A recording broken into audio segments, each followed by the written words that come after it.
I think it's safe to say that Honkai style has slowly become more predatory than what it used to be. From the inception of the Remembrance path that basically can be anything it wants to be as long as the character has a memo sprite on the field. Funny how Castris bended that rule and thereafter Cyrene broke that rule. Spending events outside of anniversary patches that included a bow skin for Cyrene for the low price of 300 USD. Are you serious? And content shelling for newer characters that have gradually become more specifically tailored to them, making it much more disadvantageous to players who don't own the current meta team to achieve a comfortable clear. After experiencing all these practices and thereafter started hearing rumors of an upcoming new playable path, Elation, as well as the Try Not to Laugh challenge, which was basically the open beta for testing the new path's gameplay. Players like myself were quick to conclude that Elation was going to be Remembrance 2.0, with HoYoverse taking in the feedback they've learned from the experience selling Remembrance to us, and coming up with a way to monetize this new path even further than before. I've actually made a video a few months back where I attempted to predict how Elation's gameplay would work and how HoYoverse would monetize this path further than what they did with Remembrance. And now, ladies and gentlemen, with the 4.0 beta that started not too long ago, what does the overall reception of Elation look like right now? And I've got to say, in all honesty, it's the biggest piece of dog shit that I have ever heard. I think I can smell shite. I may not have been 100% right, but I was on the nose.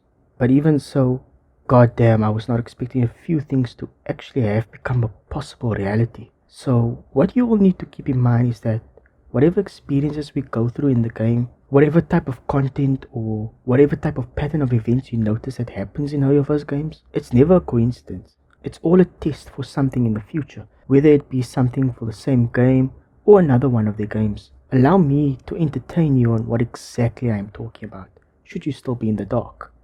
Exhibit A, Elation's gameplay. For those of you who are still confused about how Elation works, there's a nice video I'd like to recommend you all to watch. Shout out to Chewy for explaining so well. There's two important takeaways that I want to highlight with regards to the gameplay.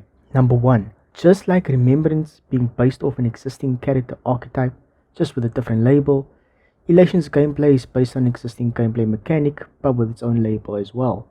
Number 2, Elation has a new damage type that just does not scale with damage percentage, so the majority of the current buffers in the game are pretty much useless to pair with Elation characters. So for the second time, HoYoverse has introduced a new path that added nothing brand new and fresh to the game's currently existing archetypes. Since Elation looks like a follow-up attack archetype 2.0 and Remembrance looks like summon archetype 2.0, or at least that's what we were made to believe about Remembrance, but I'll get around to that later. As for the new damage type, which is called Elation damage, HoYoverse learned from Genshin's lunar reactions.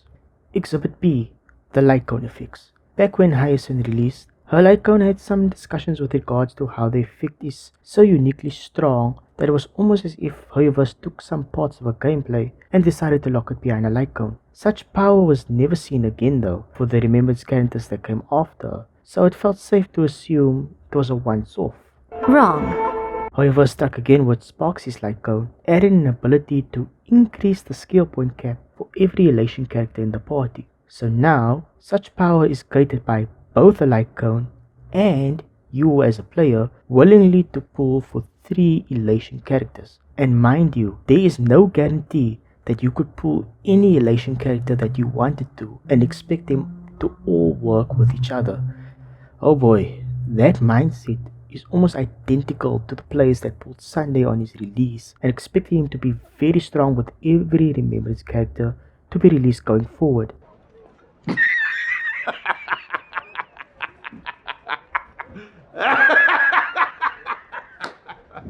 Boy, that hopeful idea aged like milk, but I offer my deepest sympathies to those of you who pulled for that reason.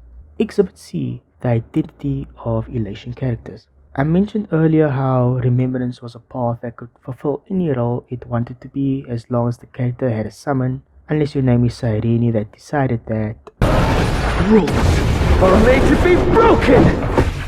While Elation is doing the same thing, with Yao Guang acting like a harmony character, except now her buffs are specifically meant to be fully beneficial for Elation characters only, adding an extra spice of exclusivity to her team compositions. Also, you know how Evernight, a character that was released nearing the finale of the 3.0 era, had a trace that requires at most 3 Remembrance characters to fully reap the benefits, while Sparksy has a similar trace that requires at most 3 Elation characters in the party. Her own Lycone effect wasn't enough, I guess. Given that Evernight's trace was the foreshadowing of the Mono Remembrance team, Elation clearly wants to achieve that type of synergy, only working with itself. What a sick joke this is.